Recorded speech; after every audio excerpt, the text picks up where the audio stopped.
Pues bueno, estas charlas de divulgación las estamos realizando por los 45 años del Colegio de Michoacán. Cumplimos 45 años de estar al servicio de Michoacán y del país, ¿no? Somos un centro público de investigación. La sede principal se encuentra en Zamora y esta es la extensión de La Piedad. Aquí tenemos 2 centros de investigación y una unidad de laboratorio, que justamente es quienes nos van a dar la charla. Me voy a permitir presentar al doctor Emanuel Bojorquez Quintal. Él es de formación químico-biológico bromatólogo de la Facultad de Química de la Universidad Autónoma de Yucatán.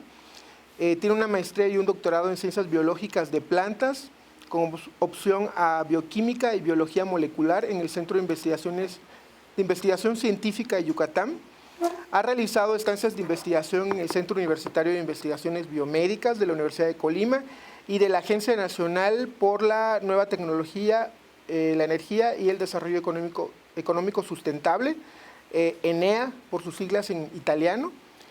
Desde 2015 trabajó como profesor investigador por México, que pertenece al sistema CONACYT, adscrito al Laboratorio de Análisis y Diagnóstico del Patrimonio, la DIPA, de aquí del Colegio de Michoacán. Pertenece al Sistema Nacional de Investigadores Nivel 1 y entre sus líneas de investigación se encuentra el patrimonio cultural, el diseño de productos de restauración a partir de materiales orgánicos presentes en bienes culturales, la caracterización e identificación de productos naturales, materiales constituyentes y degradación de materiales orgánicos presentes en el patrimonio cultural material. Bueno, en esta línea él ha trabajado con nopal y su tradición prehispánica y la conservación del patrimonio cultural material.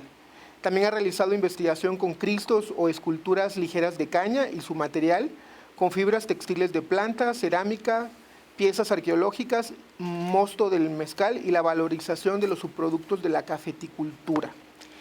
También está en la línea de investigación de patrimonio natural, donde ha realizado la identificación de metabolitos secundarios de plantas por técnicas de análisis directo, caracterización de los recursos genéticos de plantas importantes para México, estudios de localización e impacto de metales pesados, estrés hídrico y salino en plantas económicamente importantes y valorización de subproductos de la cafeticultura como fuente de moléculas funcionales.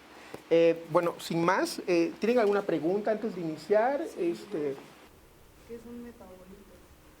Un metabolito son los compuestos que tienen las plantas, por ejemplo, los que se utilizan para elaborar medicamentos. Son moléculas. Antes que inicie, de todas maneras, cuando yo dé mi plática, me pueden interrumpir si alguien tiene una duda y contestamos. Aquí hay que estar relajados. Yo voy a hablar no en forma técnica, sino más como que de amigos, ¿no? Bueno, sin más preámbulo, le damos la palabra a... Bueno, pues a mí no me gusta sentarme. Lo que yo les voy a presentar son parte del trabajo de investigación que hacemos en el laboratorio, tanto yo como todo el personal que colabora con nosotros. ¿Okay?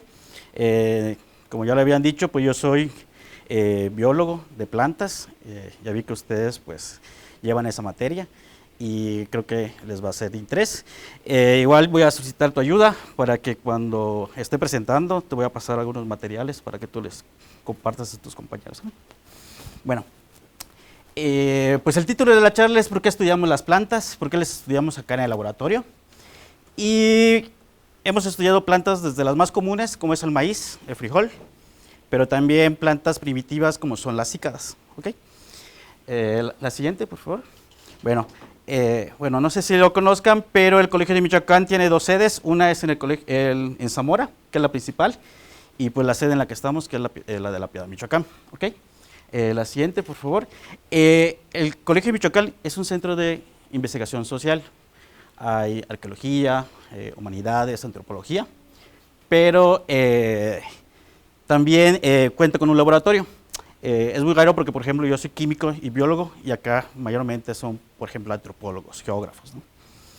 Yo soy formado en otro centro de investigación, que es el CICI, ya lo había mencionado. Ese se encuentra en Yucatán. De hecho, nosotros en Yucatán tenemos nuestra propia bandera, de la cual nos sentimos muy orgullosos. Aquí en este centro, pues principalmente se estudia plantas y es desde el punto de vista de biología y química, ¿no? La siguiente, por favor. Bueno, ¿qué hacemos en el laboratorio? El laboratorio no es un centro de investigación, más es una unidad del Colegio de Michoacán, una unidad académica, en la cual contamos con equipos como son espectrómetros de masa, microscopios, mucho material de cristalería para hacer química y biología. La siguiente, por favor. Esto ya me lo voy a pasar porque ya les explicaron que yo trabajo en 2 líneas, una de patrimonio cultural, una de natural. Y con lo que vamos a iniciar es con aquellos trabajos que hemos hecho con los materiales constitutivos que forman el patrimonio cultural, que es el patrimonio cultural material, y estos pueden ser cristos, pinturas, esculturas. ¿Okay?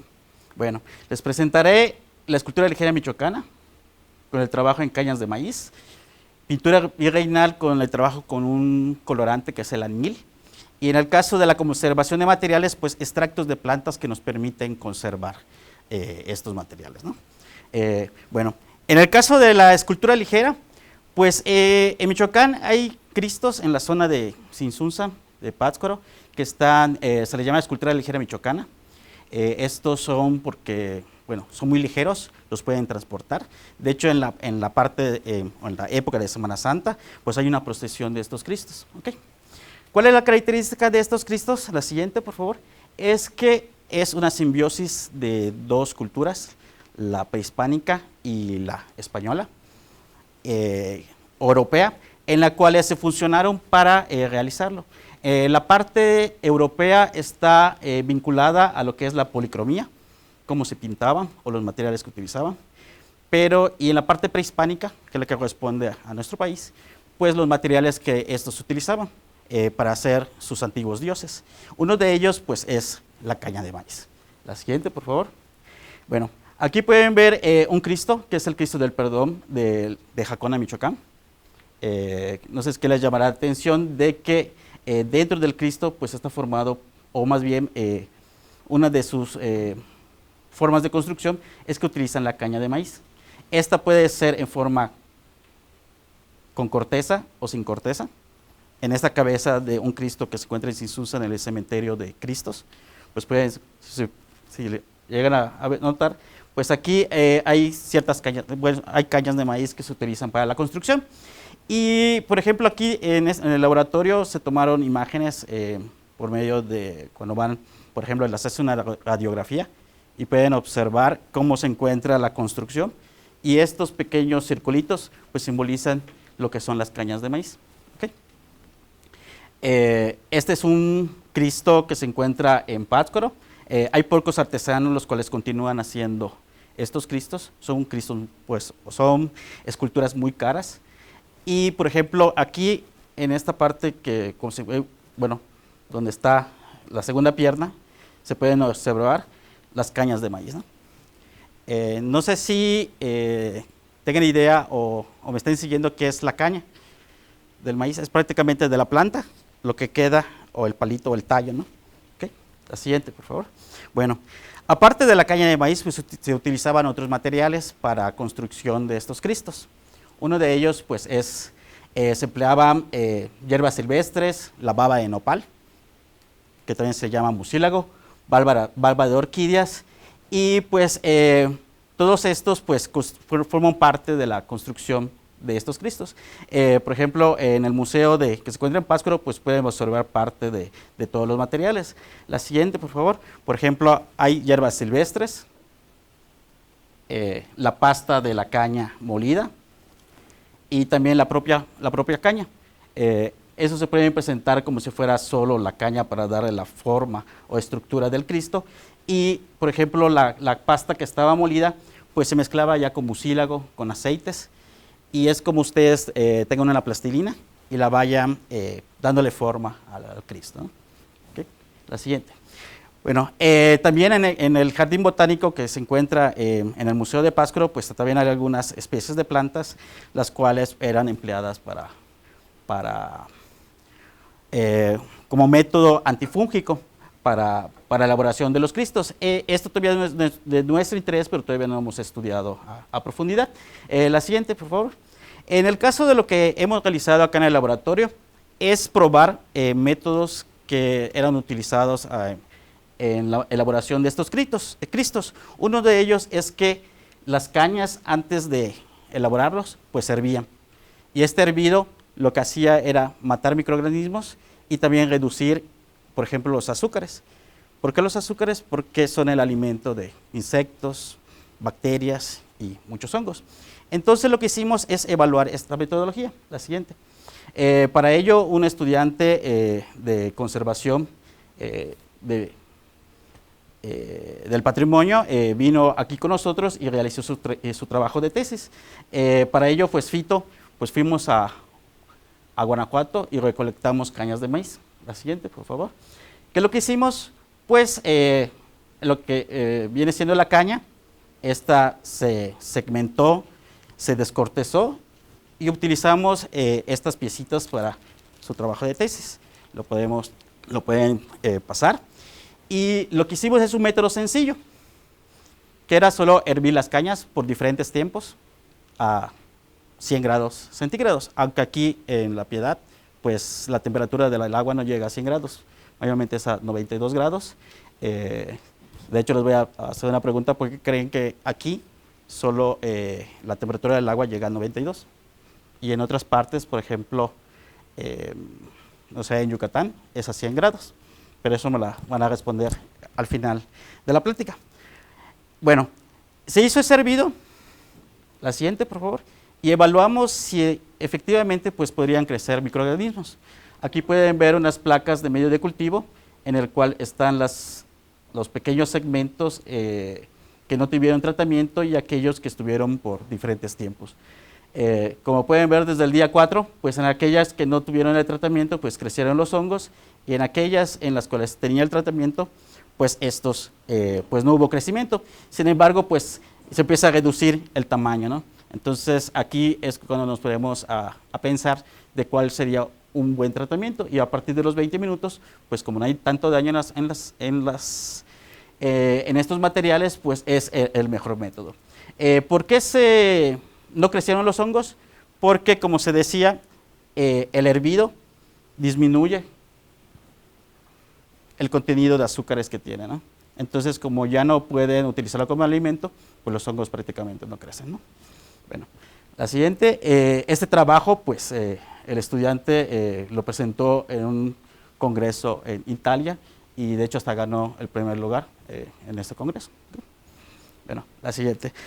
También el mismo estudiante evaluó la degradación de los materiales orgánicos utilizando diferentes temperaturas y humedades. La siguiente, por favor. ¿Qué es lo que hicimos? Pues en unas cámaras, que son como los toppers que tienen en su casa, colocamos los materiales, les pusimos una solución que simula la humedad que hay en el ambiente y los metimos a estufas a diferentes temperaturas, ¿okay? Para simular, por ejemplo, las condiciones que podrían haber en un cuarto, ¿no? La siguiente, por favor. Como pueden ver, dependiendo de la temperatura y la humedad, pues estas cañas se degradan. Hay unas que se degradan más que otras en las cuales se mantiene la estructura y un buen color. Entonces, a partir de ello, pues podemos seleccionar qué temperatura y a qué condiciones de humedad pues se pueden mantener, por ejemplo, los cristos, ¿no? ¿Cuál fue la mejor? La de 25 grados y 25% de humedad. ¿Sí? Muy bien. La siguiente. También hemos trabajado con los colorantes y pigmentos que son utilizados para las pinturas de la época virreinal. Pues me imagino que ustedes, si son católicos, pues han ido o visitado a las iglesias. Normalmente hay diferentes pinturas, utilizan diferentes pigmentos y colorantes. Aquí lo que es de nuestro interés es el índigo. El índigo es un colorante que se puede obtener de especies de plantas que son, bueno, del género Indigofera. ¿Ok? La siguiente. En este caso, por ejemplo, en estudios previos de una amiga pues, que ya no se encuentra con nosotros, había estudiado los diferentes pigmentos y colorantes que se encuentran en la pintura virreinal. Por ejemplo, lo que hacemos en el laboratorio es tomar piezas muy pequeñas de las pinturas y hacer estratigrafías y a través de microscopios pues ver cómo son toda la capa pictórica, ¿no? Aquí pueden ver pues, dos diferentes piezas en el cual se observan tanto la base de preparación como la capa pictórica, que es lo que vemos. Se pueden pasar, aquí están, si logran ver, hay pequeñas piezas que corresponden a las pinturas o piezas de las pinturas que se evalúan. Bueno, acá hay más magnificado estas fotografías. Como pueden ver, la investigadora había identificado tanto pigmentos, que los pigmentos son los que son de origen mineral, y colorantes. Y, por ejemplo, en estas zonas que son de azul más oscuro, pues ella concluyó que se trataba del añil, del índigo. ¿Ok? Bueno, la siguiente. Posteriormente, otra estudiante de licenciatura, en la cual fui asesor, pues quería evaluar o identificar, más bien caracterizar todos los que son los componentes de las bases de preparación y de la capa pictórica que son de la pintura virreinal. Estos componentes son varios. Hay pigmentos y colorantes azules. Se utilizan aceites para poder pintar sobre los lienzos y también componentes de la base de preparación. La siguiente, por favor. Aquí pueden ver, por ejemplo, un pedazo de la pintura con las diferentes capas que puede tener donde se pinta. ¿Ok? Como pueden ver, es bastante complicado. Esta solo es una tabla de todos los elementos que se evaluaron y luego lo que nosotros hicimos. La siguiente, por favor. Bueno, la estudiante, para poder estudiar cómo o identificar estos pigmentos azules, elaboró una probeta que simula a la aplicación de los pigmentos en una pintura. Acá están los diferentes, tanto los colorantes de índigo, utilizó índigo de India, índigo que también se elabora en México, en la región de Oaxaca, y otros pigmentos que son cristales, ¿okay? Y los fue aplicando a diferentes capas. Para esto, pues nosotros utilizamos, desarrollamos un método por medio de la autofluorescencia, utilizando un microscopio confocal, en el cual evaluamos el material como tal y también pequeñas piezas como si fueran tomadas de una pintura. Y lo que hicimos es ponerlos en placas, en portaobjetos y analizarlos en un microscopio. La siguiente, el microscopio que utilizamos es un microscopio confocal, que normalmente se utiliza en biología para ver estructuras, identificar moléculas de diferentes tejidos biológicos, ya sean humanos, de plantas, bacterias. ¿Okay? Bueno, pues utilizamos esta técnica y por medio de la autofluorescencia queríamos ver si podíamos identificar el índigo. La siguiente. Por ejemplo, analizamos todos los pigmentos azules. Aquí lo importante es de que el índigo pues tiene una autofluorescencia y por ejemplo los otros pigmentos pues no lo contienen. Al utilizar el microscopio pues observamos que efectivamente aquellos que son minerales pues no tienen la autofluorescencia, pero aquellos que son índigo, ya sea de India o de Oaxaca, pues la presentan. La siguiente, acá hay una magnificación. La parte que ven en verde es la autofluorescencia de esta molécula o este colorante. La siguiente, por favor. Entonces sí lo podríamos identificar. Analizamos los otros componentes que forman parte de la pintura virreinal, pues no tienen autofluorescencia. Entonces, ¿a qué conclusión llegamos? Es que podemos, por medio de la autofluorescencia, identificar al índigo, independientemente de que estén todos los componentes mezclados, ¿no? La siguiente. ¿Qué es lo que posterior hicimos? Tomar piezas pequeñas, utilizar el microscopio, ¿y qué es lo que ven? Pues hay autofluorescencia, ¿no? Estas imágenes solo corresponden a los que son los índigos, pero los otros pigmentos pues no presentaban, ¿no? Entonces es un método que podemos utilizar para identificar el índigo, ¿no? La siguiente. Ahora queríamos probar si lo podíamos identificar en una pintura. Tomamos una muestra en la cual pues se tenía la hipótesis de que presentaba índigo, la siguiente, y como lo vieron en las imágenes anteriores, y lo que pueden observar es la autofluorescencia que hay. Es posible que sea índigo, pero también es posible que sea otro material. Por ejemplo, se utilizan barnices que también pues, pueden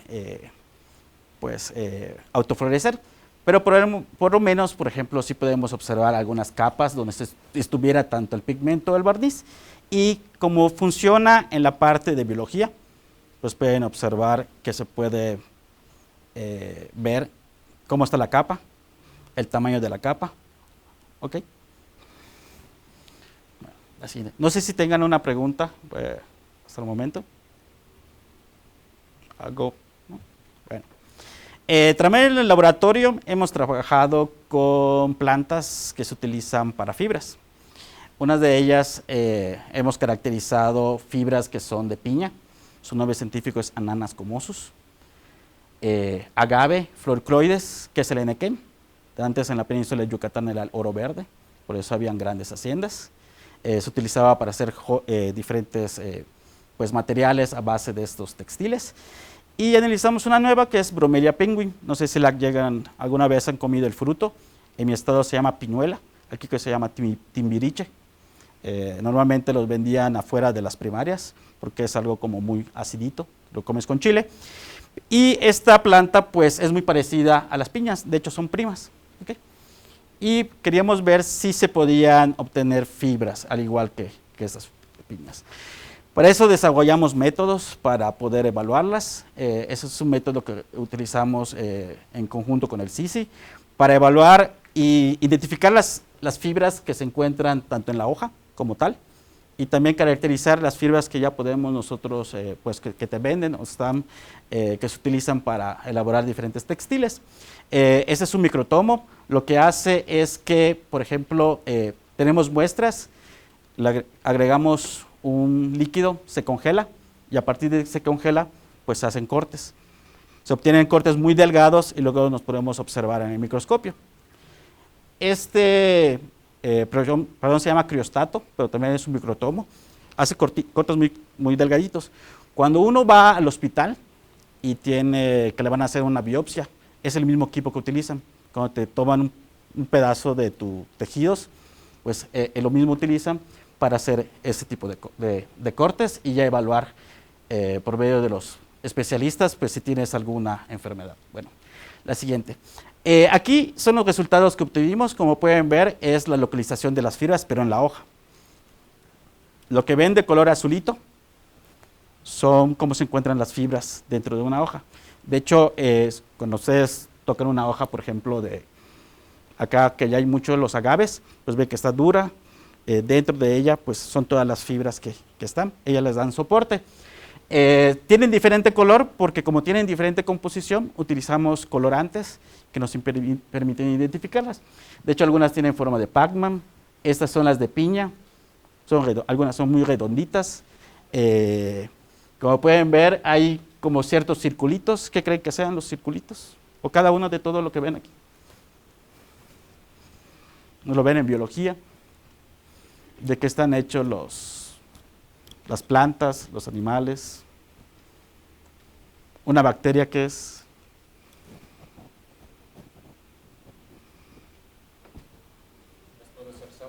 son células. Una bacteria es una sola célula. Aquí son muchas células que forman los tejidos de las plantas. Tienen diferente composición porque están formadas principalmente de celulosa, lignina. ¿Okay? Y esto es lo que ven. Estas son las fibras aquí en la planta. La siguiente. Si cortamos una fibra ya extraída, igual con la misma metodología, ven cómo está. Ya solo la fibra, ¿no? Esta es la de enequén. Vean cuántas células forman cada una de ellas. Están unidas. Estas son las de fibras de piña. Son mucho más pequeñas, son más finas, por eso se pueden utilizar para hacer, por ejemplo, camisas, ¿no? O el lino para hacer, por ejemplo, guayaberas, ¿no? Y también pues tenemos la nueva fibra que es la de la piñuela, que es un poco diferente en su morfología. La siguiente. Si utilizamos el microscopio electrónico de barrido que también tenemos acá en el laboratorio, que esperemos que, no sé si lo han visitado, el laboratorio que tenemos en la parte de abajo, ¿no? Pero igual pueden, pues, sus maestros solicitar una visita, ¿okay? Y les mostramos los equipos que tenemos. Bueno, el microscopio electrónico de barrido es otro tipo de microscopios que nos permiten ver más una morfología más pequeña, ¿no? Como pueden ver, cada una de las fibras pues es muy diferente. Estas prácticamente no dan en la micrografía, porque son muy grandes, son las de Nequem. Vean cómo se ven las de piña, y las de abajo pues son las de la piñuela, ¿no? Ok, bueno, la siguiente. Si alguien tiene interés, por ejemplo, para presentar en sus exposiciones en las escuelas, bueno, el libro es un poquito más complicado, pero pueden encontrar esto en internet, donde hay información de lo que son las fibras, ¿no? Por si tienen, por ejemplo, van a presentar, bueno, un trabajo de biología, pues aquí pueden obtener la información muy concisa de lo que pueden hacer. La siguiente, bueno, continuando con la parte de la conservación del patrimonio cultural, nosotros hemos trabajado con extractos de plantas. Uno es el mucílago de nopal, o es la baba. Capsaicinoides, ¿saben qué son? Son metabolitos secundarios. Cuando comen un chile, ¿qué es lo que sienten?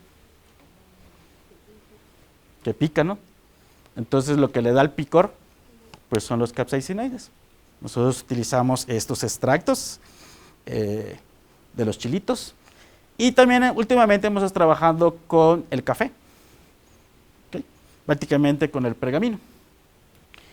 La siguiente, este trabajo ha sido en colaboración entre México y Italia, a través de 2 proyectos bilaterales.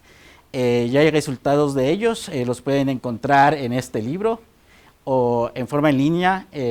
Este otro libro que ya habla acerca de los nopales y los chiles, esto es gratuito, por lo menos este, y lo pueden encontrar en internet. El problema es que está en italiano, pero las imágenes que tiene son fáciles de comprender. Bueno, continuando, a lo que se refiere con el uso del mucílago de nopal, es que esto se utilizaba en la tradición prehispánica, principalmente como un aditivo o un aglutinante, prácticamente como si fuera un pegamento, en el cual servía para hacer arte plumario, por medio de plumas, hacer pues diferentes cuadros. También en pintura, este es un ejemplo de un mural que se encuentra en Cacastla, en Tlaxcala. Como pueden, así como se ve en la figura, así se mantiene. Los materiales son perdurables. Y pues utilizó el mucílago de nopal para poder mezclarlo con los diferentes pigmentos y hacer la pintura. La siguiente. Este se encuentra en Pátzcuaro. Pues está un poquito dañado, pero todavía se siguen observando los colores. La siguiente, por favor. Bueno, ¿qué es el mucílago de nopal o la baba de nopal? Prácticamente son azúcares que se llaman pectinas, que en conjunto con el calcio, pues forman con un hidrocoloide. Esto es el mismo principio que sus gelatinas que se comen, ¿no? ¿Cómo son las gelatinas? Son un poco semisólidas, ¿no? Aguaditas, así, pues así, no han cortado los nopales pues, y las han agregado agua. Bueno, ese es el mucílago, esa es la baba, ¿no? Como comúnmente se le conoce. Bueno, está compuesto por todas esas moléculas, ¿no? Principalmente azúcares, cationes, proteínas, metabolitos secundarios. Eso se puede obtener tanto de las pencas como de los frutos. Y es nuestro material de estudio, ¿no? La siguiente. Bueno, ¿cómo se puede obtener la baba de nopal? Pues prácticamente hay que cortarla, agregarle agua, colarla y la obtenemos. Esta es la penca. Esta es una imagen que nosotros tomamos en el laboratorio. Como pueden ver, es un pequeño pedacito que se encuentra aquí. Si la ven detenidamente, acá está la piel. Todos esos son células. Estas células grandotas es donde se produce la baba. Hay cristales, los cristales son de calcio. Y están en conjunto porque si regresamos al anterior, para que se forme esta baba, pues se forma esto que se llama cajo de huevos. Entonces están los azúcares y el calcio. Siguiente. La siguiente. Aquí pueden verlo de una forma magnificada, cómo es un pequeño nopalito, ¿no? Esto es cortado con el equipo que les mostré, el que se congela, ¿no? Son piezas, son cortes muy, muy delgados, ¿no? Interesante, vean cómo está el calcio. Son cristales de oxalato de calcio. Cómo están definidos, ¿no? Entonces, cuando los comemos, pues también nos comemos estos nutrientes, ¿no? La siguiente. ¿Cuál es una de las características que tiene el nopal, o más bien el mucílago de nopal? Es que cuando se elaboran morteros, o prácticamente cuando un albañil hace una mezcla de cemento, si tú le agregas nopal, lo que va a suceder, la siguiente por favor, a ver, bueno, regresamos, ¿cómo está al inicio, no? Entonces si lo van mezclando, lo que va a suceder es que aumenta, la siguiente por favor, el fraguado, ¿no? Es más fácil de aplicar. Esto se utiliza para, por ejemplo, para la conservación, para la construcción, acá en México, ¿no? La siguiente por favor. Con nuestros compañeros de Italia, este baba de nopal, pues por un proceso que se llama liofilización, se puede eliminar todo el agua y se obtiene este polvito. Sí, no lo traje, pero es como si fuera azúcar, ¿no? Al catalizarlo tiene las mismas propiedades, por lo menos químicas, que la baba, y es más fácil para ellos utilizarlo. La siguiente, por favor. Cuando se realizaron, por ejemplo, morteros o pequeños bloquecitos, ya sea de cal o de tierra, se utilizó este nopal gel para realizarlos. La siguiente. ¿Qué es lo que sucede o de las propiedades benéficas?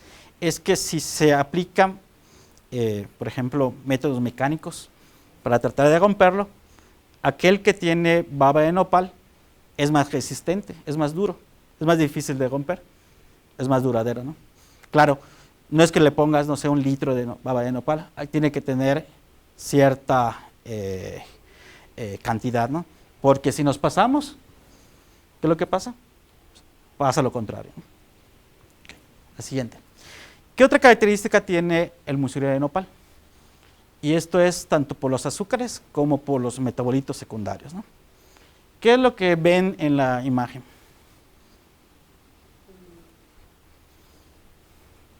¿Qué está sucediendo? ¿Es por días?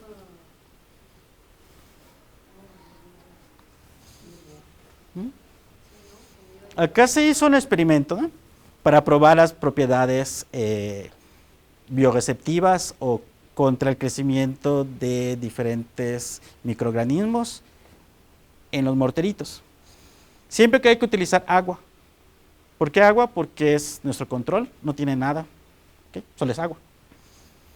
Se utilizó otro mucílago, el de la sábila, ¿sí conocen la sábila? De hecho, hay un producto que lo puedes beber con la sábila, ¿no? Y el mucílago de nopal. ¿Qué es lo que se hace? Pues se agregó estos mucílagos y el agua, se le puso una gotita de microorganismos y se esperó varios días a ver qué pasaba, si crecían. Como pueden ver, aquel que tenía el mucílago de nopal, pues no crece nada, ¿no? ¿Y cuál es el resultado que obtenemos? Es que podemos utilizarlo para aplicarlo sobre las paredes y evitar que crezcan los microorganismos. ¿Okay? De hecho, más adelante hay una figura. Bueno, ya hablando de otro tipo de plantas, pues, o más bien los frutos de la planta, pues también trabajamos con los chiles. La pungencia es a lo que se le llama cuando te enchilas, ¿no? ¿Qué es lo que sienten ustedes cuando comen chile y les empieza a picar? Calor, exactamente. Es una sensación de calor. ¿Okay? Este es la fórmula o la molécula de los capsaicinoides en general. Hay más de 20. Principalmente 2 son los que causan el picor. Varían en esta parte. A veces es más larga esta colita. O tiene, bueno, ya cuando lo vean en química, van a ver que hay dobles enlaces, triples enlaces, ¿no? Bueno, esos capsaicinoides, cuando han partido un chile, ven pequeñas gotitas. Se llaman vesículas. Ahí se encuentran acumuladas. Si los vemos en un microscopio, el electrónico, son estas pequeñas ampollitas. ¿Okay? Ahí están. Bueno, ¿qué sucede con esto? De que en la tradición prehispánica, principalmente maya, pues se han utilizado para medicina. También recientemente se ha evaluado que los extractos de los chiles pues tienen actividad contra algas, cianobacterias, roedores. De hecho se utiliza para poner en los cables para que evitar que lo masquen los ratoncitos. Y ha sido efectivo contra lo que crece en piedra, ¿no? ¿Okay? Bueno, regresando. Entonces, ¿qué hicimos con nuestros compañeros italianos? Elaborar un producto que se llama Nopal Cap. ¿Por qué creen que se llama Nopal Cap? Porque tiene el mucílago de nopal y los capsaicinoides de Chile, ¿no? Ahora, pues se caracterizó y nos sirvió como un método porque en monumentos que son de piedra, están al aire libre, pueden crecer, como pueden ver, plantas, líquenes, hongos, bacterias. De hecho, esto que no sé si lograron ver que hay como verdecito, se le llama verdín, a veces es negro, son esas capas que se quedan, que van muriendo, o son de ese color de los diferentes microorganismos. ¿Okay? Bueno, este es un Beethoven, o la estatua Beethoven, uno que se encuentra en una iglesia allá en Italia, y lo que se hizo es una intervención por medio de personas que se dedican a la conservación y restauración, utilizando el Nopal Cap. Así es como se veía en 2018. En 2019 se le aplicó el Nopal Cap. Después de una semana, ¿qué logran ver qué pasó con él? Se ve menos acabado. Sí, cambió de color, ¿no? Quedó más blanquecito. Entonces, sí, aparece. Bueno, sigue siendo el mismo, pero por lo menos hubo una limpieza, ¿no? Y es porque se empezaron a morir los microorganismos que habían. Esto está al aire libre, llueve, se va eliminando. Después de un año, sigue estando limpio, ¿no? Acá algo interesante es que, por ejemplo, el Nopal Cap se aplicó en toda la pieza, menos en la parte de abajo. En 2020, acá está sin microorganismos. Entonces, son los efectos que tienen los extractos de plantas para la conservación. No sé si tiene alguien alguna pregunta. Cualquier duda que tenga. Bueno, la siguiente. Sí. ¿Por qué el chile? Por los metabolitos que tiene esos capsaicinoides. ¿Por qué pican? Por los capsaicinoides. Se usa el chile porque pica. Más bien lo usamos por los capsaicinoides que tienen. Por ejemplo, hay chiles que pican y no pican, ¿no? Por ejemplo, ¿un pimiento pica? No. Entonces no tiene capsaicinoides. Entonces utilizamos los chiles picantes. O sea, si utilizamos uno que no pica, pues posiblemente no funcione, porque es la molécula que tiene la actividad que inhibe el crecimiento de. Lo que hace que funcione es lo que hace que nos pique. Exactamente. De hecho, ahorita vamos a ver algunos más ejemplos. ¿Sí? ¿Cómo eligen, por ejemplo, cómo eligieron el nopal? O sea, ya tenían un estudio, basándose en estudios previos, en pensar este chile nos puede servir, este nopal nos puede servir. En el caso del nopal, pues ya ahí se utilizaba desde la tradición prehispánica. Bueno, Alejandro te puede explicar más de eso. Era utilizado para la construcción, para hacer morteros o como aglutinante. ¿Qué es lo que ahorita, pues, dependiendo de cómo va avanzando la investigación, es que ya se sabe más acerca de que no es solo la baba de nopal, ¿no? Porque también puede tener, como mencionaba, las moléculas metabolitos que tienen actividad, ¿no? Contra los diferentes microorganismos, ¿no? Hay moléculas muy pequeñas que tienen actividades. En el caso de los chiles, pues igual fue, yo vengo del CICI donde trabajamos siempre con chiles.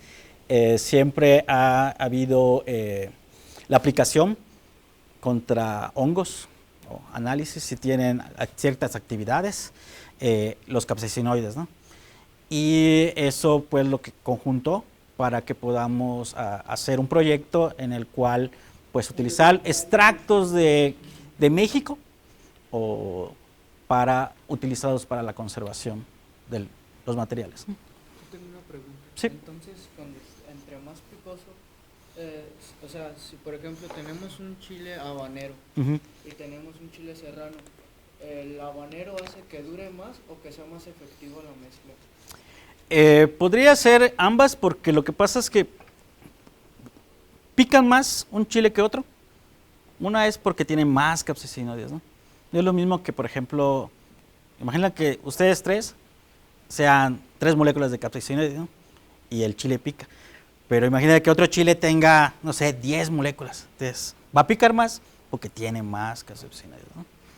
Entonces, una puede ser por la concentración y por el tipo de capsaicinoides que hay. ¿Cuánto dura el efecto de esa mezcla? Efectos de esta mezcla, pues por lo menos en los que les presenté en el Beethoven, 1 año, ¿no? O sea, hay que volverlo a aplicar. Aquí la ventaja es que es natural. Por ejemplo, si lo aplicamos y llueve, pues ya hizo su efecto, se eliminó. Y algo que es muy importante para la conservación del patrimonio es que no hay que agregarle algo que lo pueda dañar. O sea, tiene que ser algo que sea efectivo, se pueda eliminar y no, en vez de lo contrario que ayude, pues que perjudique, ¿no? O sea, bueno, vamos a ver más adelante que, por ejemplo, otros extractos, o más bien ahorita, del café.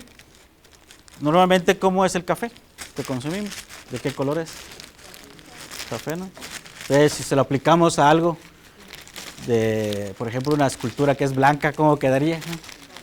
Café, ¿no? Entonces, ahorita vamos a utilizar, o les voy a mostrar otro material que igual es del café, pero pues podríamos evitar la parte de dañarla desde un punto de vista estético, ¿no? Okay. Bueno, en 2021 me gané una beca de estudio para irme a Italia a estudiar los subproductos del café. Ahorita se los voy a ir pasando.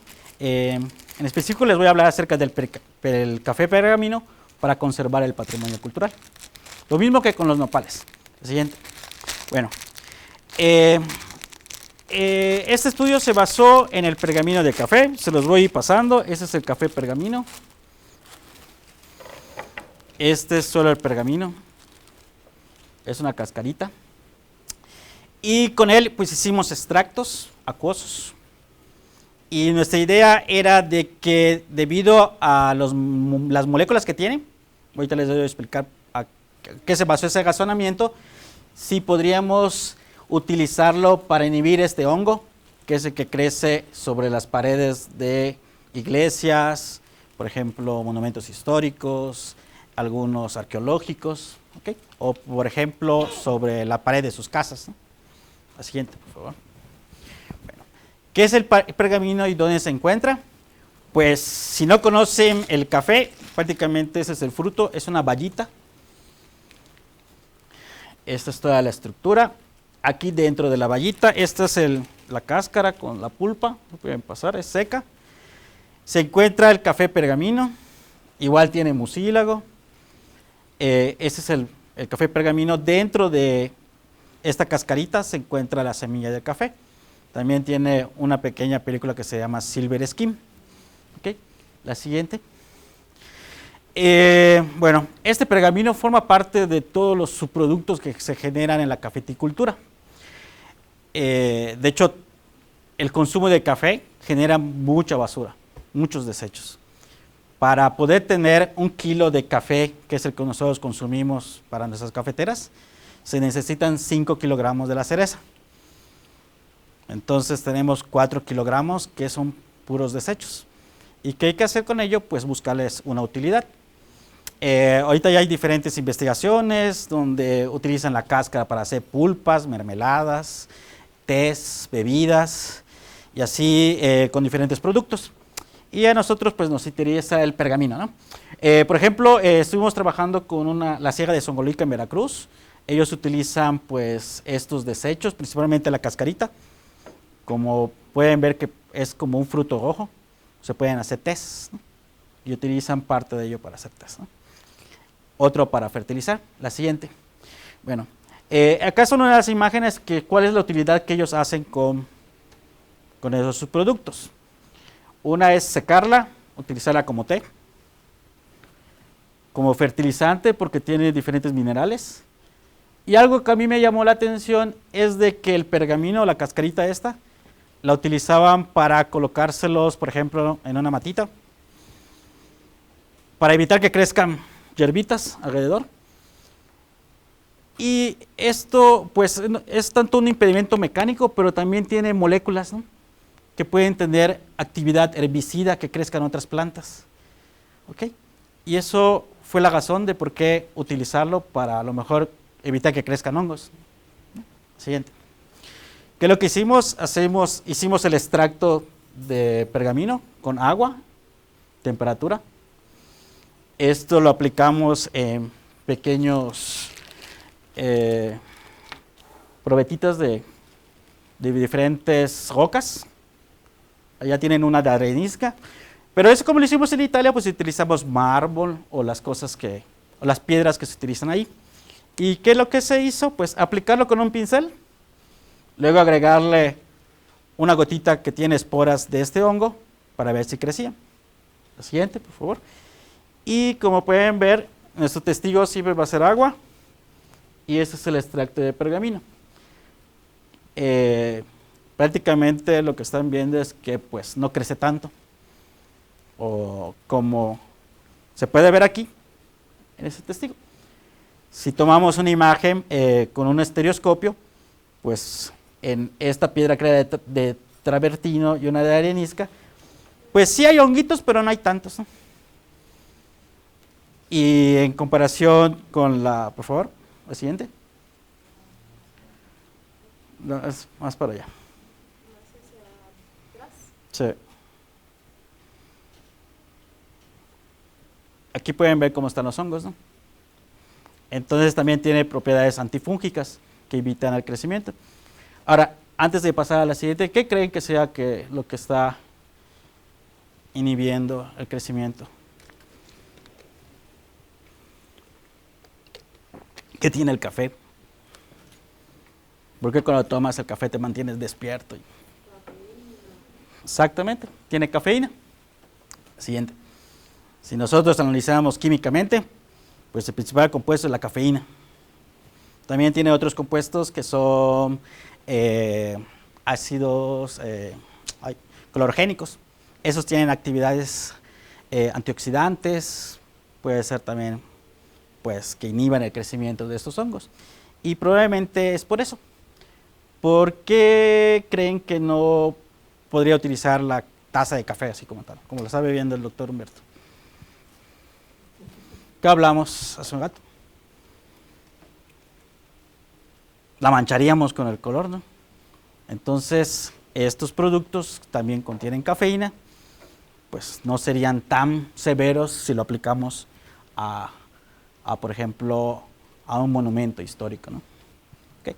Bueno, la siguiente. Bueno, acá es como pueden ver. ¿Qué es lo que hicimos después?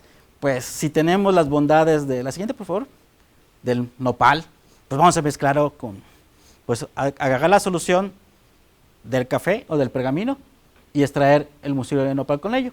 Entonces ya tenemos los dos y lo aplicamos a esto que ya creció, ¿no? Como pueden, tanto en piedra como en madera. La siguiente, por favor. Como pueden ver, pues pusimos gotitas donde se encuentra la palabra fórmula, es donde está la mezcla del mucílago con el café. Y pueden ver que, por ejemplo, pues se detiene el crecimiento, ¿no? Entonces podría ser efectivo también. Bueno, la siguiente. ¿Alguna pregunta hasta el momento? Bueno.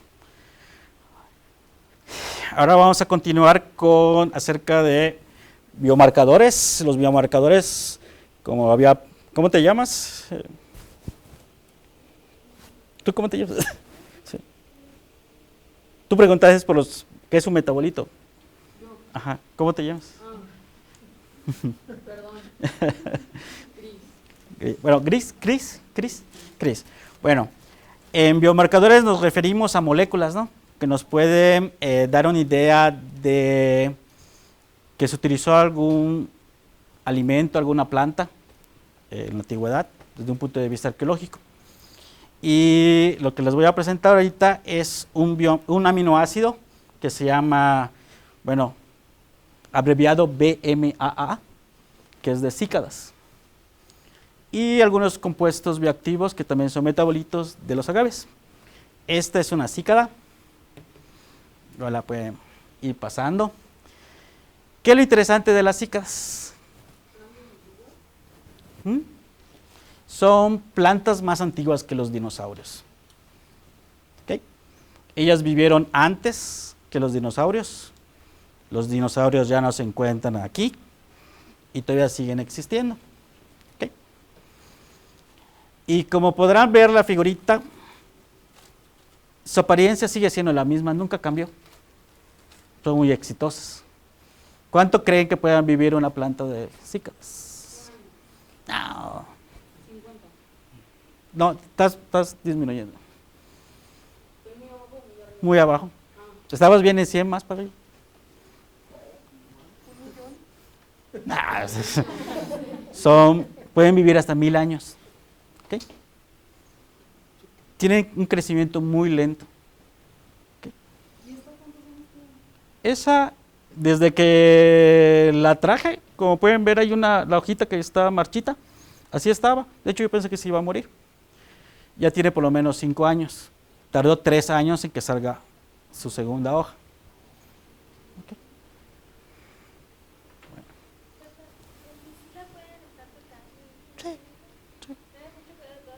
Digo, ahorita van a ver que es tóxica, pero, pero no les va a pasar nada si la tocan.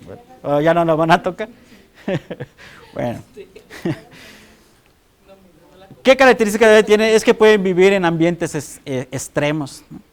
De hecho, sí las conocen, hay a veces en los jardines, son las cicas. Sí, son las cicas, estas son cícadas, esta es una mexicana. A lo mejor no sabían que habían, normalmente son asiáticas. Bueno, la siguiente. Ese es un bosque de cícadas. Se encuentra en la Sierra Gorda de Querétaro. Nosotros fuimos a mostrar en 2019 porque hubo un incendio que fue noticia, ¿no? Como pueden ver, pues son tolerantes al fuego. O sea, acá se quemaron, pero prácticamente van a continuar viviendo. Se pueden caer, les puede pasar muchas cosas y siguen ahí. Producen conos, uno femenino y uno masculino. ¿Okay? En México es el segundo el segundo país con mayor diversidad de cícadas. Hay muchas especies, ¿no? Se encuentran desde la península de Yucatán hasta Tamaulipas, en ciertas regiones. Hay muchas especies. La que ustedes están viendo es una especie que se llama Dione dule. ¿Okay? La siguiente, por favor. Tienen cosas muy interesantes las cícadas. Esta Dione dule. Esta es la plantita como la están viendo ahí. Esta es la parte de abajo, como se vería. Tiene como tal una planta, son raíces, tallo, hojas, se llaman raquis. ¿Parece una persona? Bueno, se le llama en la región chamán. A lo mejor sí. Son muy cuidados estas. No puedes ir y, tomar una porque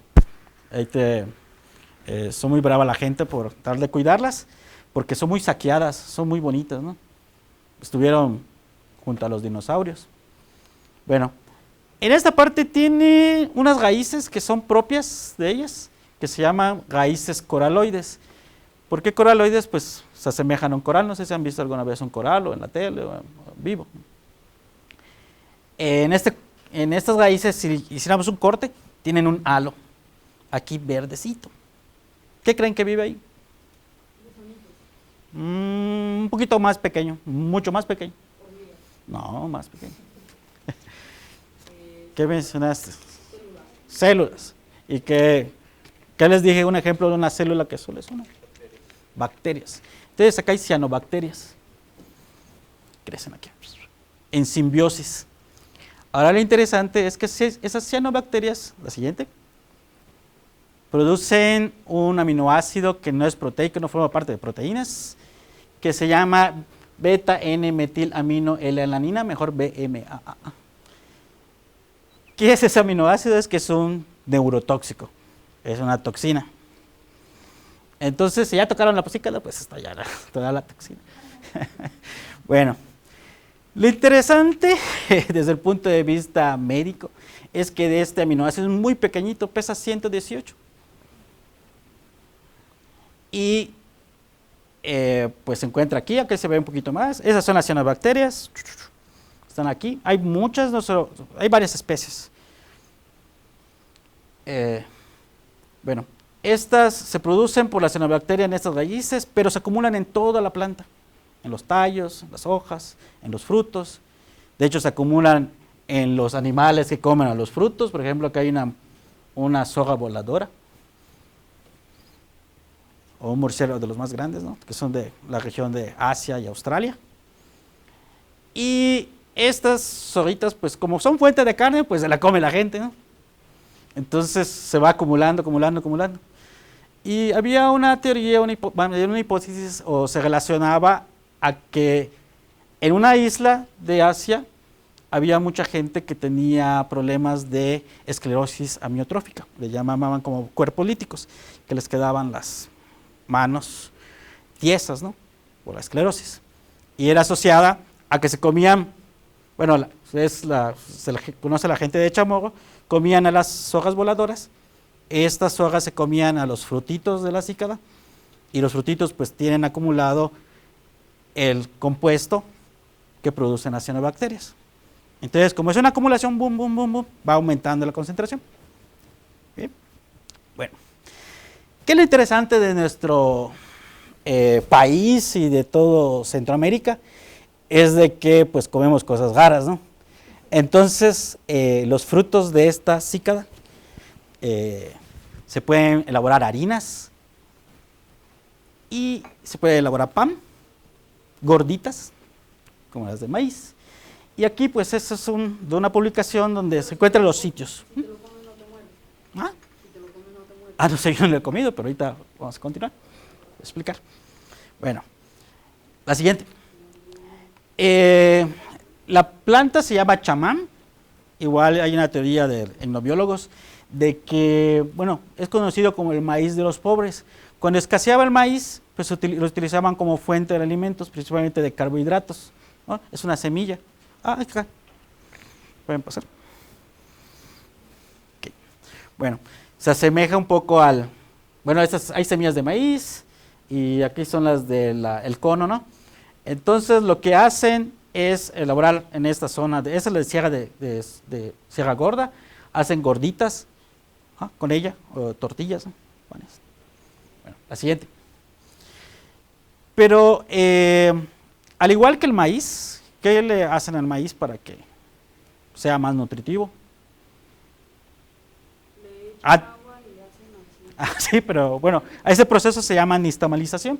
Le agregan cal, se rompen los carbohidratos, son más nutritivos para nosotros, se elaboran las tortillas. Entonces hacen el mismo proceso. En este proceso pues hay temperatura, están las cenizas, es posible que por ejemplo se inactive este aminoácido, es un neurotóxico. Y por eso pues a lo mejor no les ha causado daño a las personas que lo consumen. Todavía no es una hipótesis, ¿no? Había que analizarlo. Bueno, pues hay varios métodos para analizarlo y entonces eso solo es una historia para contarles los que hicimos, ¿no? La siguiente. Pues se contactaron conmigo unos investigadores cuando hicimos el recorrido en Sierra Gorda y analizamos y tomamos muestras. Y pues aquí tenemos un equipo que se llama un espectrómetro de masas que puede determinar e identificar moléculas. ¿Okay? Y la idea era elaborar un método, o más bien utilizarlo para identificar este compuesto, ¿no? Antes de eso, pues, estas cícadas pues tienen interacciones con diferentes animales ahí en los bosques de cícadas, ¿no? Por ejemplo, son fuente de alimento para escarabajos, mariposas, pues las larvitas cuando son pequeñas, las mariposas. De hecho, acá hay una mariposita de ese tipo. Son de especies específicas que se llaman emaus. Se las comen y pues no les pasa nada, de hecho se llaman cicadívoros. Esto si una vaca se lo come, pues... Sí. Bueno, pues lo que hicimos fue un método pues para determinar este BMA por el equipo que tenemos. La siguiente, por favor. Solo para darles un ejemplo de las bondades del equipo que tenemos, y a lo mejor es un ejemplo muy burdo, que se utiliza en los aeropuertos para detectar drogas, ¿no? Esta es la cocaína, pesa 303.35. Todas las moléculas tienen un peso, un tamaño. Por ejemplo, ustedes aquí pues tienen diferentes pesos. Este equipo nos permite identificarlos, por ejemplo, a Cris o a ti, por su peso. Pero es por el tamaño de la molécula. Bueno. Prácticamente lo que vemos es algo así. Y podemos ver, por ejemplo, acá está la cocaína. Como, bueno, ya del modo que trabajemos, si es en modo positivo, como que se le agrega 1 kilo, ¿no? Entonces, si pesaba 303, ahorita lo veo en 304. Y si trabajara en modo negativo, le quito un protón, es como si le quitara 1 kilo. Okay. La siguiente. Hicimos una recolección de muestras, de hecho es cuando pues tomé la plantita. Como son muy protegidas, no se pueden dañar, solo es tomar pequeñas partes, ¿no? Igual allá se nos aparecieron los pobladores y pues hubo un poquito de tensión, ¿no? Entonces hicimos esta recolección, la siguiente, y ahora también se tomó la mariposita, y con nuestro equipo podemos analizar tanto el tejido de la planta, las mariposas y también las cianobacterias. Esas son cianobacterias directamente. La siguiente. Aquí solo es uno para ejemplificar, pues, que se identificaron en todos estos cicadívoros, ¿no? Tanto en la mariposa como en la larva de la misma mariposa y en escarabajos. Este tipo de análisis se llaman espectros, pues nos permite identificar dónde están. El palito, si es más alto, indica la intensidad. ¿Dónde ven que hay más intensidad? Está señalado con la cosita azul, son las señales del neurotóxico. ¿Pueden participar cualquiera? En la larva, ¿no? En la oruguita. Entonces, tiene una alta concentración del neurotóxico. ¿Qué pasaría si su depredador se come a esto? O si tuviera depredadores. Se muere, ¿no? ¿Cuál es la etapa más vulnerable de la mariposa? Es esta larvaria, ¿no?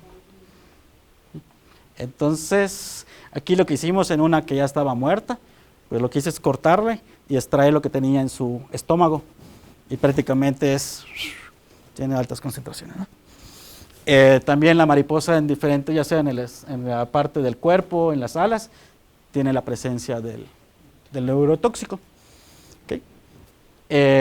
Igual son muy llamativas porque acuérdense que mientras más llamativo es que soy dañino. Bueno, la siguiente. Y ya pues, bueno, antes de que analizáramos las mariposas, pues ya se tenía escrito un capítulo donde se hablaba de los nuevos métodos para determinar o estudiar cícadas, ¿no? Esto lo pueden encontrar, la siguiente, este libro está en Amazon. Acá está el capítulo donde participamos, bueno, yo soy un colaborador o coautor, igual Esteban, que se cuenta atrás, y así otros personajes, ¿no? Bueno, la siguiente. Ahora, no sé cómo vamos de tiempo. ¿Tienen alguna pregunta acerca de las cícadas? Quedan 23, bueno. También hemos trabajado con los compuestos que hay en los agaves, principalmente en los fermentados, ¿no? Ese solo es un resumen de lo que nosotros hacemos, es buscar biomarcadores de agaves, son moléculas, en este caso son las saponinas, utilizando en este equipo, analizando los espectros. Cada espectro, por ejemplo, si tuvieran varias especies de agave, cada diferente especie tuviera un espectro diferente. se le llama su huella dactilar. Es como si tuvieran, por ejemplo, las huellas que cada uno tenemos, ¿no? Cada una es diferente para cada individuo.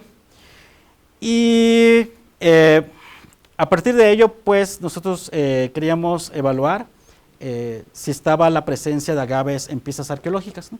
Si, por ejemplo, hace 300, 400 años se utilizaba una vasija para fermentar el jugo del agave. La siguiente, por favor. ¿Por qué los agaves?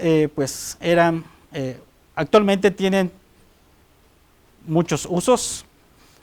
Ya se llenó la piedad de agave tequilana. También en tiempos prehispánicos pues eran utilizados tanto por mayas y aztecas. Actualmente se utiliza para la agricultura, elaboración de bebidas, alimentos, textiles, etcétera, ¿no? ¿Por qué? La siguiente, porque los agaves, igual como les presenté lo del Enequem, presentan tanto carbohidratos solubles con los que se pueden hacer mieles, hay miel de agave. También presentan carbohidratos estructurales que son formados por celulosa, hemicelulosa, lignina, no sé si alguna vez los han escuchado, que son los que forman las fibras. Ok, siguiente. Pero también tiene composición química de metabolitos pequeñitos, ¿no? Que tienen varios beneficios. Hay compuestos fenólicos que son buenos para nuestra salud, cuando toman té, todo lo que llaman antioxidantes, vitaminas, minerales, y algo que nos interesaba son las saponinas. Que las saponinas pues son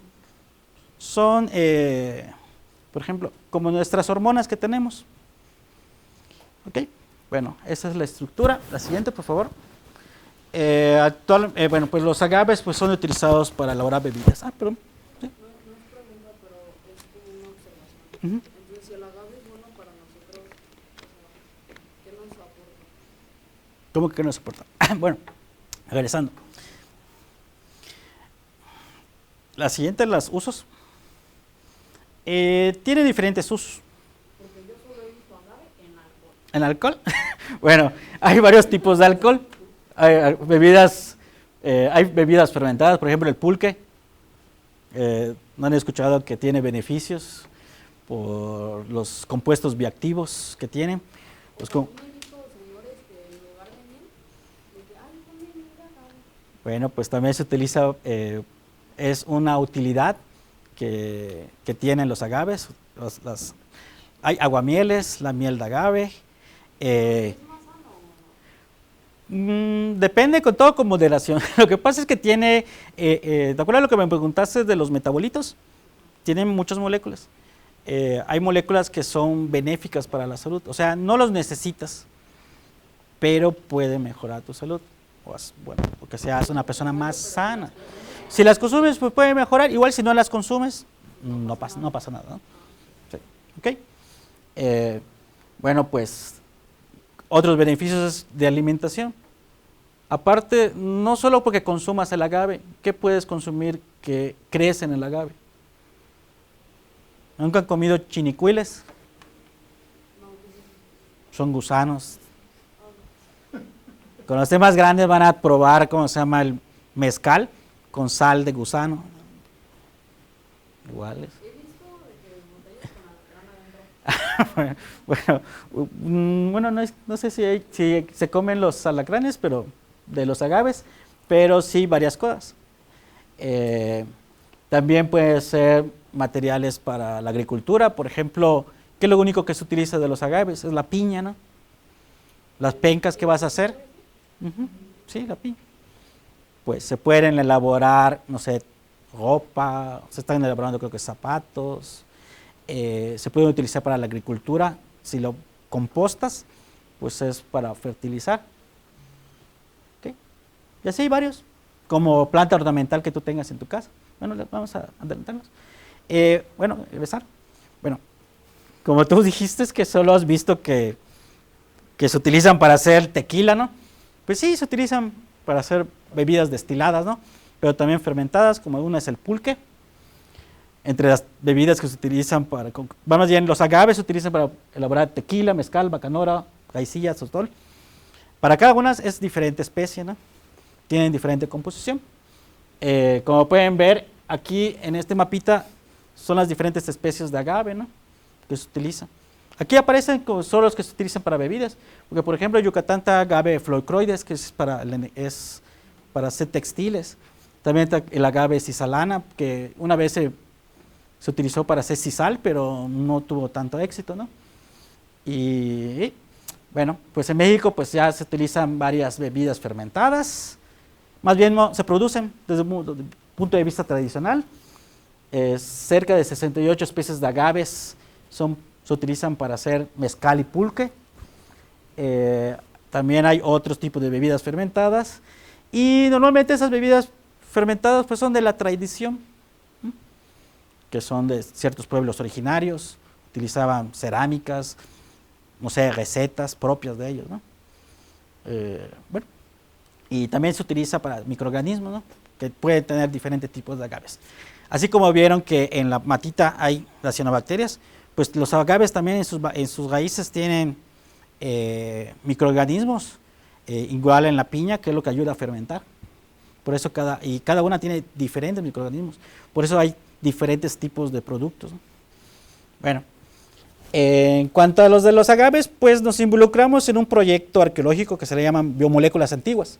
Es de buscar biomoléculas en piezas o restos arqueológicos. ¿Y qué es una biomolécula antigua? Pues es un compuesto químico que formó parte de un organismo vivo, ya sea planta o animal, y que ha prevalecido en el tiempo, ¿no? Y en el caso de lo que les voy a presentar es que prevaleció, o más bien se conservó esta molécula en cerámicas. ¿Por qué creen que se puede conservar en las cerámicas? ¿Cómo es una cerámica? ¿Cómo es una olla cuando pasan su mano? Bueno, fría, exactamente, una característica. ¿Qué otra característica tiene? Porosa, ¿no? Si lo vieran con un microscopio hay pequeños poritos. Si ustedes, por ejemplo que tú fermentes agaves en una ollita de cerámica durante muchos años, algunos compuestos se van ahí quedando en esos poros.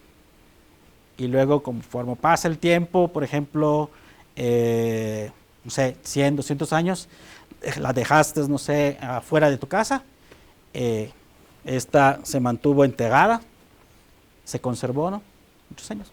Y es posible. Es como cuando metes un plato, algún traste de plástico, ¿no? Con alguna salsa muy Se le queda picante. Ajá, Ejemplo, exacto. ¿no? Y no la lavas bien y de repente la agarras y Ajá. De hecho, es el mejor ejemplo. ¿Qué queda en un plástico transparente? Pues si es algo muy colorado o con colorantes, se queda ahí manchado, ¿no? Entonces se quedan los poritos. Y es lo mismo que va a pasar aquí. ¿Okay? Entonces, bueno, que si investigamos esas moléculas en estas piezas, ¿qué es la información que nos da? Pues nos proporciona información sobre cómo los humanos pues utilizaban ciertas plantas, cómo se alimentaban, ¿no? ¿Okay?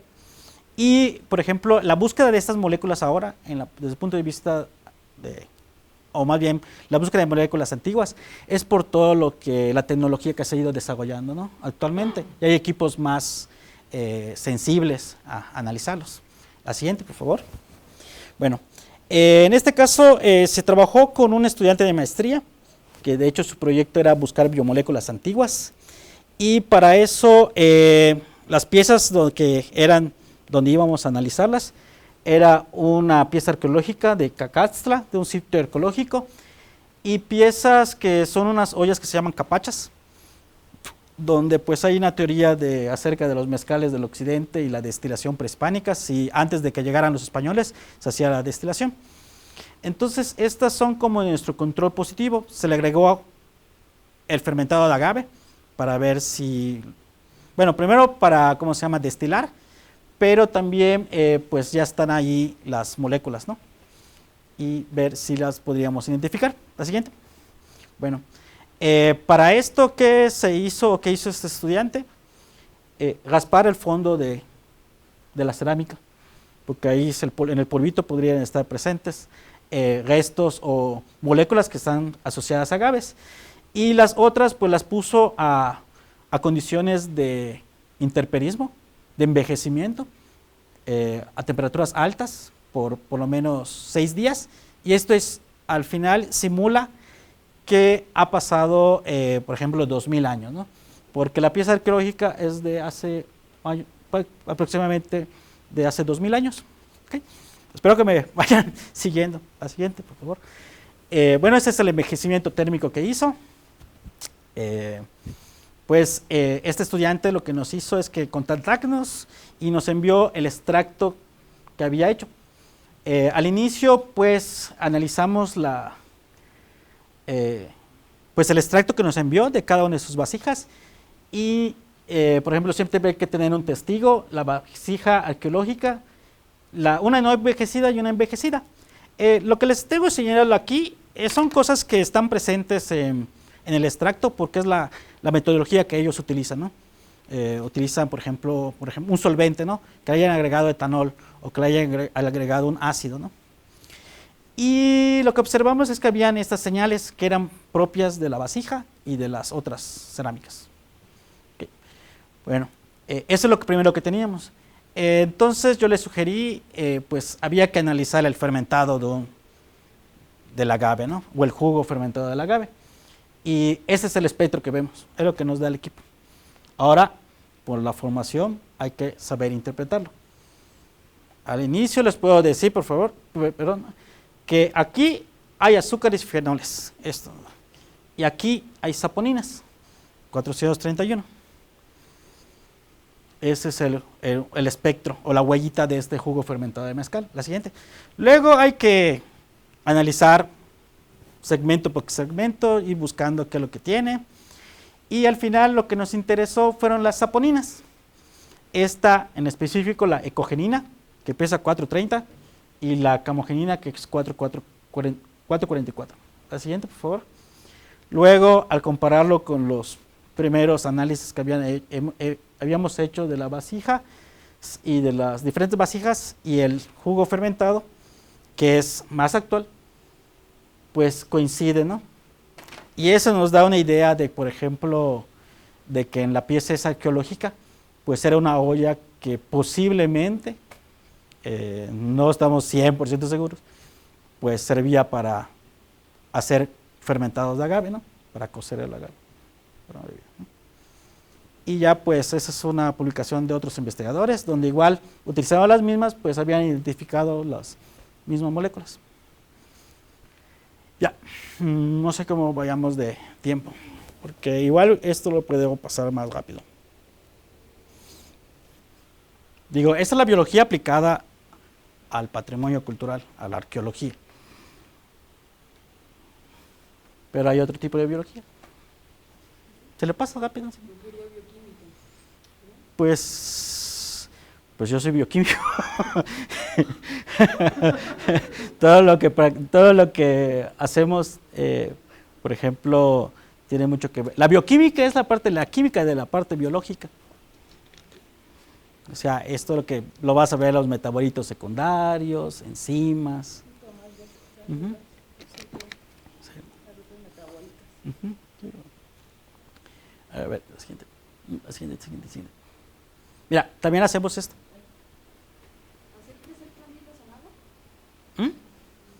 No es agua, es una gelatina.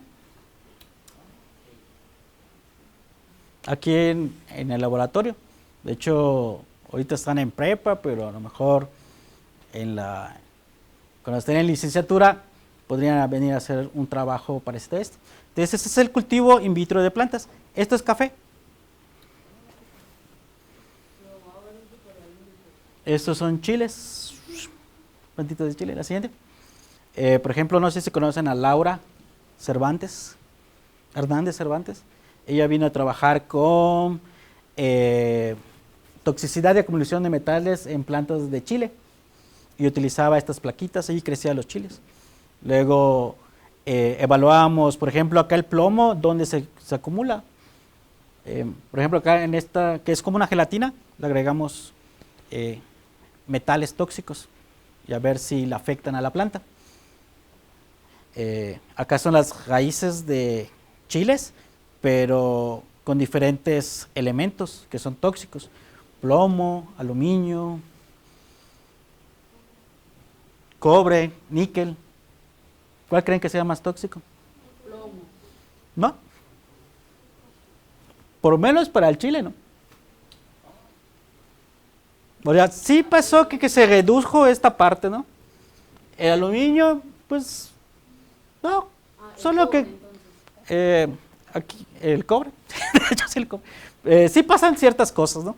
Por ejemplo, acá vean que hay pelitos, se llaman pelos radiculares, les permiten a las raíces absorber los nutrientes más eficientemente.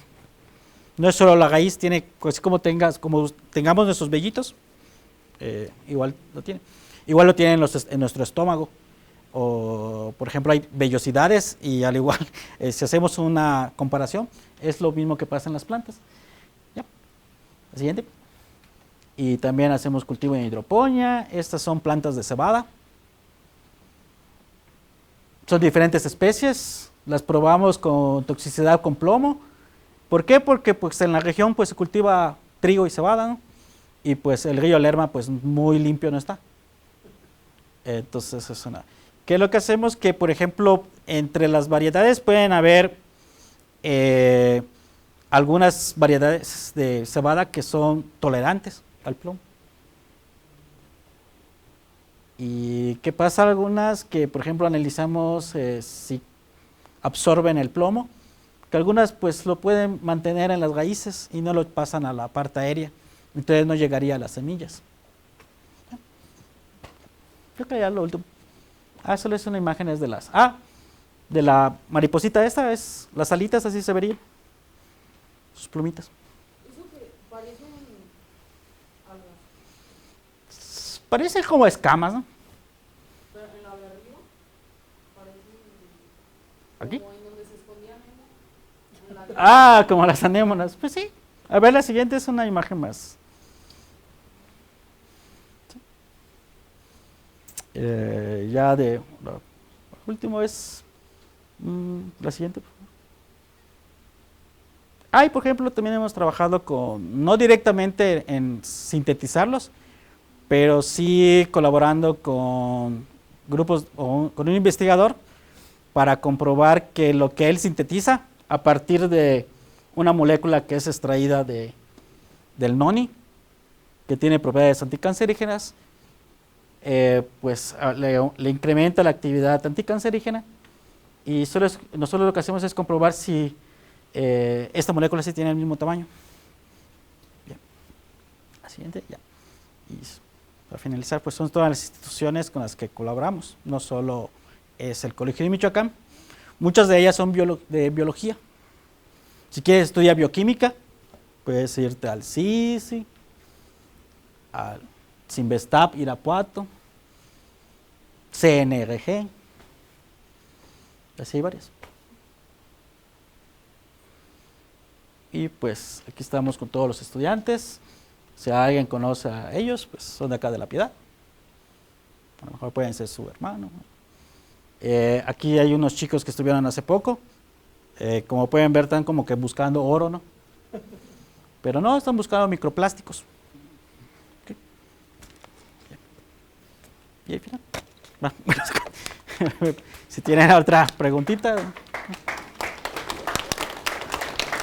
Gracias.